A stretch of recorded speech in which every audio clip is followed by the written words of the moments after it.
Kwa hivyo yani aya zote tulizosoma zinamaanisha rafiki. Kwa hivyo hiyo haya ina maana kuwa Ali ni rafiki wa waumini. Audhu billahi minash shaitani rajim. Bismillahir rahmanir rahim. Allahumma salli ala Muhammadin wa ali Muhammad. Tukirudi kwenye maswali, swali la 6 anauliza muulizaji, wali si maana yake ni rafiki? Kwa hivyo yani aya zote tulizosoma zinamaanisha rafiki. Kwa hivyo hiyo haya ina maana kuwa Ali ni rafiki wa waumini. Yani hiyo aya ambayo tunasema inama waliyukumullah, yani Mwenyezi Mungu ni rafiki yenu na mtume na Imam Ali. Kwa hivyo haina maana ya kwamba tumweke kuwa wali kwa maana ya kiongozi. Jawabu ni kwamba haiwezekani Mwenyezi Mungu akafanya mambo makubwa tu kwa ajili tu ya kutaka kuambia watu ya kwamba Ali ni wali wa Mwenyezi Mungu. Katika Ghadir Hum, katikati ya jua kali, jua, watu wametoka hija, watu wanasafiri, wametoka wamekusanyika,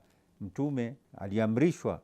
Mwenyezi Mungu anasema ya ayuha rasulu balligh ma unzila ilaika min rabbik, yani fikisha kile ulichoamrishwa na Mola wako. Wa in lam taf'al fama ballaghta risalatahu, yani kwamba ikiwa utakosa kufikisha ujumbe huu ya kwamba Ali ni wali, wallahu yaasimuka minan nas, yani basi utakuwa hujafikisha ujumbe, yani kana kwamba hujafanya chochote katika Uislamu, yani katika ujumbe wako kufikisha risala yako, ma ballaghta, hujafikisha ujumbe wako, na Mwenyezi Mungu atakuhifadhi kutokana na watu. Inna Allah la yahdi alqauma alkafirin. Haya maneno ni makali sana. Haiwezekani kwamba Mwenyezi Mungu anataka tu kuwaambia watu ya kwamba Ali ni rafiki yenu. Na tukirudi kwenye aya, hadithi, maneno ambayo mtume alisema katika siku hiyo katika kitabu cha Musnad Ahmad, hadithi anasema qala nabii, anasema yauma ghadiruhum alastu aula bilmuminina min anfusihim wa azwaji ummahatuhum, yani alitumia ile aya ambayo inasema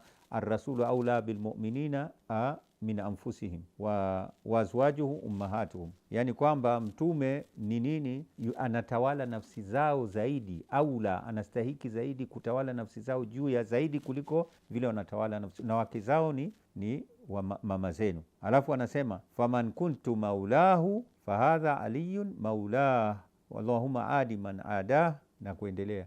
Yani kwamba mtume anataka kusema ya kwamba Ali, hapa alimalizia kusema Ali kama vile mimi ni maula juu yenu, basi Ali ni maula juu yenu, ni kiongozi, yani vile navyotawala nafsi zenu, pia Ali anazitawala nafsi zenu, sio kwa ajili ya kusema kwamba ni marafiki. Kwa hivyo maana ya wali ni mtawala, yani maula, mwenye kutawala nafsi zetu. Kwa hivyo tunamtii.